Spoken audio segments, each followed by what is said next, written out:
నేను ప్రేక్షకులు good afternoon అండి. Good afternoon sir. కూటమి ప్రభుత్వం అధికారంలోకి వచ్చిన తర్వాత పంచాయతీరాజ్ వ్యవస్థకి ఆర్థిక స్వేచ్ఛ అవటం జరిగింది లక్ష్మీనారాయణ గారు. ఈ రోజు పవన్ కళ్యాణ్ గారి పనితీరుకి అవార్డులు వస్తా ఉన్నాయి. ఖచ్చితంగా మనం ఆయన్ని పార్టీలకు అతీతంగా పవన్ కళ్యాణ్ గారిని ప్రశంసించి తీరాల్సిందే.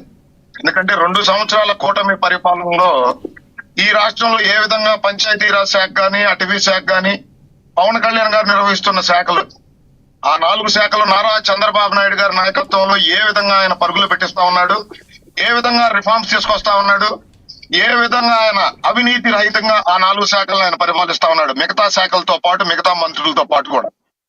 లక్ష్మీనాథ్ గారు గతంలో 2019 నుండి 24 మధ్య లక్ష్మీనాథ్ గారు పంచాయతీరాజ్ శాఖకి 65,974 కోట్ల రూపాయల బడ్జెట్ లో కేటాయింపులు జరిగితే వీళ్ళు 5 సంవత్సరాల పరిపాలనా సమయంలో ఖర్చు చేసింది 58,456 రూపాయలు మాత్రమే. లక్ష్మీనాథ్ గారు అంటే కేటాయింపుల్లో కూడా పూర్తిగా ఖర్చు చేయని ప్రభుత్వం నాయకుడు జగన్మోహన్ రెడ్డి గారు. 2025-26కి కూటమి ప్రభుత్వం 16,739 కోట్లు కేటాయింపులు జరిగితే పూర్తిగా ఖర్చు చేసి ఇంకా అదనంగా ఖర్చు చేయడం జరిగింది. 26-27 బడ్జెట్ ఇయర్ కి 22,942 కోట్లు కేటాయింపు జరిగితే అంటే గత సంవత్సరం కంటే పంచాయతీ శాఖకి 37% అదనంగా కేటాయింపులు చేసిన ప్రభుత్వం కూటమి ప్రభుత్వం. లక్ష్మీనాథ్ గారు 2014-19 మధ్య కూడా నారా చంద్రబాబు నాయుడు గారు ముఖ్యమంత్రిగా ఉన్నప్పుడు ఆ శాఖకి 77,000 కోట్ల పైగా నిధులు కేటాయింపులు జరిగితే 93,000 కోట్లకు పైగా ఖర్చు చేసింది ఆ రోజు కూటమి ప్రభుత్వం. అంటే జగన్మోహన్ రెడ్డి గారు అధికారంలోకి వచ్చిన తర్వాత వాలంటరీ వ్యవస్థ తీసుకొచ్చి గ్రామ పంచాయతీల్లో సర్పంచుల్ని ఉత్సవ విగ్రహాలుగా మార్చిన ఘనుడు జగన్మోహన్ రెడ్డి గారు. కూటమి ప్రభుత్వం అధికారంలోకి వచ్చిన తర్వాత గ్రామ సర్పంచులకి వాళ్ళ అధికారాలను పునరుద్ధరణ చేసి ఈ రోజు గ్రామాల్లో ఏ విధంగా అభివృద్ధి జరుగుతా ఉంది.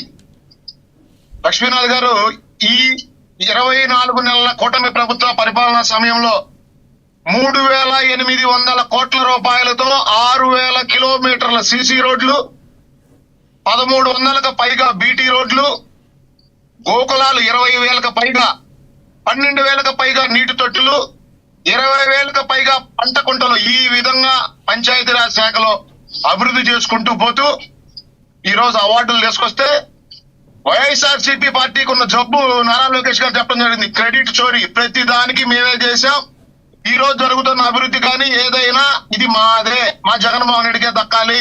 ఇప్పుడు పనిచేస్తున్న కూటమి ప్రభుత్వానికి కానీ, నారా చంద్రబాబు నాయుడు గారికి కానీ, నారా లోకేష్ గారికి కానీ, పవన్ కళ్యాణ్ గారికి కానీ, వీళ్లు చేస్తూ కష్టపడుతూ ఈ రాష్ట్రాన్ని తీసుకొస్తున్న పెట్టుబడులు కానీ, ఈ రాష్ట్రంలో నెలకొల్పబడుతున్న సంస్థలు ఈ క్రెడిట్ అన్నా మధుసూదన్ రెడ్డి అన్న, మీరు మాట్లాడేటప్పుడు నేను ఒక్క మాట మాట్లాడాలా? మీరు చంద్రబాబు నాయుడు గారిని కూడా పర్సనల్ గా దూషించారు, ఆయన నేను అడ్డురాలా? నేను అయిపోయిన తర్వాత మీరు మాట్లాడండి, నేను నెంబర్ తో సహా చెప్తా ఉన్నా. మీలాగా వేగ్ గా చెప్పలేదు. పెద్దిరెడ్డి రామచంద్రారెడ్డి గారు భయంకరంగా పరిపాలించాడంట, ఆయనకు దక్కాల్సిన గౌరవం వాళ్ళ పవన్ కళ్యాణ్ గారికి దక్కుతా ఉందంట. లక్ష్మీనాథ్ గారు ఆయన ఒక్క నిమిషం ఆపండి, ఆయన మాట్లాడండి, ఏం కాదు, క్వశ్చన్ చేశారు, మాట్లాడండి, మీరు మాట్లాడండి. వైసీపీ ప్రభుత్వ హయాంలో పంచాయతీరాజ్ శాఖ దేశంలో 24వ స్థానంలో ఉంటే ఈ రోజు కూటమి ప్రభుత్వ హయాంలో నారా చంద్రబాబు నాయుడు గారి నాయకత్వంలో ఆ శాఖ బాధ్యతలు తీసుకున్న పవన్ కళ్యాణ్ గారు ఈ రోజు పంచాయతీరాజ్ శాఖని దేశంలోనే మొట్టమొదటి స్థానానికి తీసుకురావడం జరిగింది. ఇది కూడా పెద్దిరెడ్డి రామచంద్రారెడ్డి గారికి, జగన్మోహన్ రెడ్డి గారికి క్రెడిట్ ఇవ్వాల్సిందేనా? లక్ష్మీనాథ్ గారు మిమ్మల్ని మీ ద్వారా నేను మధుసూదన్ రెడ్డి అని అడుగుతా ఉన్నా సూటిగా. అదే విధంగా వైఎస్ఆర్సీపీ ప్రభుత్వ హయాంలో చెత్త పన్ను కూటమి ప్రభుత్వ అధికారంలోకి వచ్చిన తర్వాత మేము ఆ చెత్త పన్ను తొలగించడం జరిగింది. 15వ ఆర్థిక సంఘ నిధులను వీళ్ళు ఏ విధంగా దారి మళ్లింపు చేసి ఏ విధంగా 100 కోట్ల రూపాయలు పెండింగ్ నుంచి ఏ విధంగా గ్రామాల్లో వీళ్ళు నేను ఇంకో విషయం అడుగుతా ఉన్నా మీ ద్వారా మధుసూదన్ రెడ్డి అని, గిరిజన ప్రాంతాల్లో ఎక్కడన్నా మీరు 1 కిలోమీటర్ రోడ్డు వేశారా?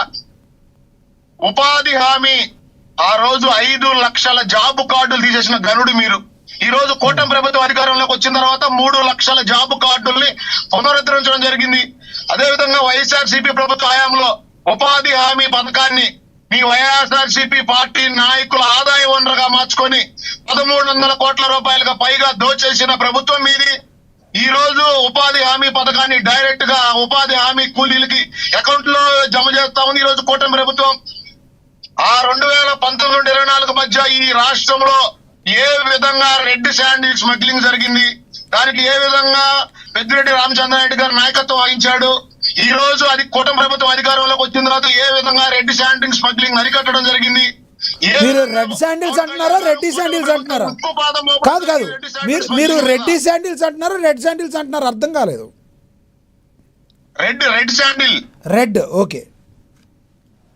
రెడ్ శాండిల్ స్మగ్లింగ్ ఆ రోజు ఏ విధంగా వీళ్ళ ఆదాయ వనరుగా మార్చుకుంటే ఈ రోజు కూటమి ప్రభుత్వం అధికారంలోకి వచ్చింది. సార్ వాళ్ళ ఆదాయ వనరుగా మార్చుకుంటే ఇప్పుడు ప్రభుత్వం ఒక్క నిమిషం ఇప్పుడు ప్రభుత్వం ఆగండి సార్, ఇప్పుడు ప్రభుత్వం మీద ఉంది, మీరు చేసే ఆరోపణలు నిజం ఉంటే మీరు వాళ్ళ మీద చర్యలు తీసుకోవచ్చు కదా, ఎందుకు ఊరికి ఆరోపణలు చేసి చెప్పండి.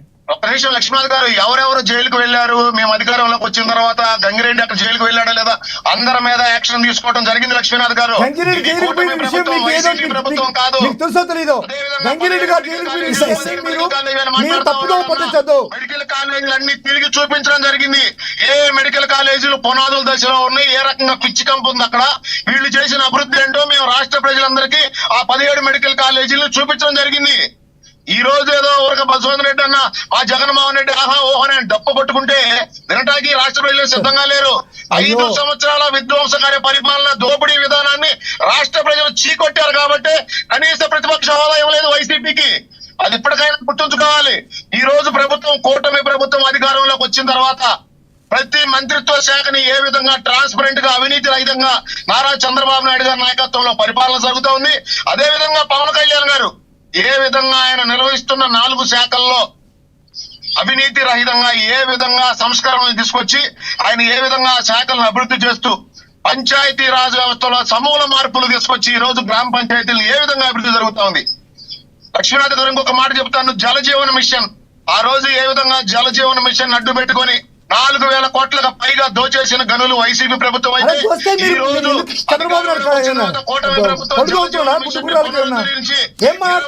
సార్ వ్యక్తిగతంగా వద్దు సార్. అవును సార్, 4,000 కోట్లు పోయేసారు జల జీవన్ మిషన్ అంటున్నారు. ఆధార రహితంగా మాట్లాడితే ఎట్టా? ఆధార రహితంగా మాట్లాడకూడదు ఎప్పుడు కానీ. మీరు ఏదైనా సరే ఆధార రహితంగా మాట్లాడితే ఒప్పుకోవాలి. మీరు జల జీవన మిషన్ 4,000 కోట్లు చేస్తే మీ చంద్రబాబు నాయుడు ఏం చేస్తున్నాడు? పవన్ కళ్యాణ్ ఏం చేస్తున్నాడు? మీ మంత్రిత్వ శాఖ తెలియదు పవన్ కళ్యాణ్కి ఏం చెప్తున్నాడు? జగన్మోహన్ రెడ్డికి అవార్డు వచ్చింది, జగన్మోహన్ రెడ్డికి ఆంధ్రప్రదేశ్ ప్రజలు అవార్డు ఇచ్చారు. కనీస ప్రతిపక్ష మీరేమి అవార్డు అవసరం లేదు. 40% ఓట్ బ్యాంక్ ఉంది మాకు, 40% ఓట్ బ్యాంక్ ఉంది. 6%, 7% ఓట్ బ్యాంక్ తో ఉన్నటువంటి మీరు మాట్లాడాల్సిన అవసరం లేదు. మీరు ముగ్గురు వచ్చి మాట్లాడాల్సిన అవసరం లేదు మాకు. అర్థమైందా? ఆంధ్రప్రదేశ్ ప్రజలు ఒక అవార్డు ఇవ్వడం జరిగింది మీ జగన్మోహన్ రెడ్డికి. ఇప్పటికైనా పద్ధతి మార్చుకోండి, మీకున్న జబ్బు మానుకోండి, ఆ క్రెడిట్ చోరీ జబ్బుని మానుకోండి. క్రెడిట్ చోరీ ఏమిటో రాష్ట్ర ప్రజలు ఎందుకు చూస్తున్నారు? ఆంధ్రప్రదేశ్ లో క్రెడిట్ చోరీ ఏమిటో రాష్ట్ర ప్రజలు చూస్తున్నారు. ప్రతి ఒక్కటి కూడా చంద్రబాబు నాయుడు గారు ఓన్ చేసుకోవడం అనేటువంటిది ఆయన వెనుక పెట్టిన విద్య. ఈ రోజు కాదు, తెలంగాణలో ఉన్నటువంటి ఆలయాలు కూడా ఆయన నిర్మించారంటాడు. బాసరా, కీసరా, సమ్మక్క సారపక్క, వేదాద్రి, భద్రాద్రి కూడా నేనే నిర్మించానంటాడు. ఆయనకి అవతలకి హద్దులు లేవు. చంద్రబాబు నాయుడుకి ఇచ్చినటువంటి క్రెడిట్ చోరీ మహానుభావుడు ఎవరు లేరు. కానీ మీరు ఆధార రహితంగా మాట్లాడితే మేము ఒప్పుకోం. ఆధార రహితంగా మాట్లాడకండి. కరెక్ట్, వచ్చేసింది ఆ పదం వచ్చేసింది. Very good, very good.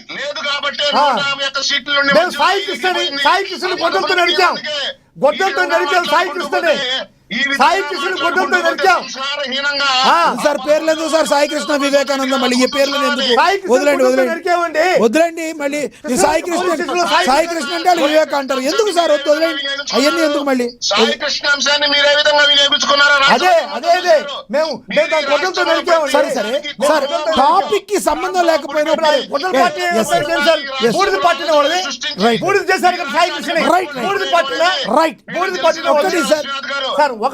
Nara Chandrababu Naidu గారి నాయకత్వంలో నారా లోకేష్ గారు, పవన్ కళ్యాణ్ గారు ఏ విధంగా కృషి చేస్తా ఉన్నారు, ఈ రాష్ట్రానికి పెట్టుబడులు ఏ విధంగా వస్తా ఉన్నాయి. 1,70,000 కోట్ల అప్పు నారా చంద్రబాబు నాయుడు నాయకత్వంలో పవన్ కళ్యాణ్ గారు, లోకేష్ గారి యొక్క పనితీరులో 3,70,000. ఒక్క మాట ఒకటి ఈ విషయాన్ని పక్కన పెడితే ఒకటి అజయ్ గారు ఒకటి